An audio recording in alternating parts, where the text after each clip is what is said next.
আমরা তৈরি করব ছানার জিলিপি। তার জন্য প্রথমেই আমরা নিয়ে নেব 150 গ্রাম ছানা। ছানাটাকে ভালোভাবে ম্যাশ করে নেব 7 মিনিট ধরে। 7 মিনিট হয়ে গেলে এখানে অ্যাড করব কর্নফ্লোর 1 চামচ আর 2 চামচ ময়দা, সামান্য পরিমাণে বেকিং সোডা। আরও 2 মিনিট এটাকে ভালোভাবে মাখিয়ে নেব। মাখানো হয়ে গেলে এক টুকরো ছানা নিয়ে জাস্ট দেখো এভাবে লম্বা করে শেপটা দিয়ে নেব।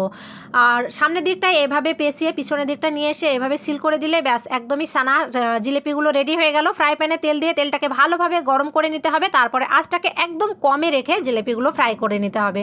কোনো রকমভাবে আঁচ কিন্তু বাড়ানো যাবে না বা মিডিয়ামও রাখা যাবে না, কম আঁচে রেখেই জিলিপিগুলো কালার এইভাবে হওয়া পর্যন্ত অপেক্ষা করতে হবে। যখন ভাজা হয়ে যাবে তেল থেকে তুলে নেব। এবার দেখো 1 কাপ চিনি দিয়ে নিচ্ছি। 1 কাপ চিনির জন্য 1.5 কাপ জল দিয়ে জাস্ট এটাকে সেরা তৈরি করে নেব। যখন আঠালো আঠালো হয়ে যাবে তখন জিলিপিগুলো দিয়ে 2 মিনিট ফুটিয়ে নেব। তারপরে 2 মিনিট হয়ে গেলে গ্যাস বন্ধ করে ঢাকনা দিয়ে ঢেকে দেব 1 ঘন্টার জন্য। 1 ঘন্টা পরে তোমাদের দেখাচ্ছি একদমই জিলিপি রেডি হয়ে গেছে। রসটাও কিন্তু অ্যাবজর্ব করে নিয়েছি। রসালো এবং ছানার জিলিপি বাড়িতেই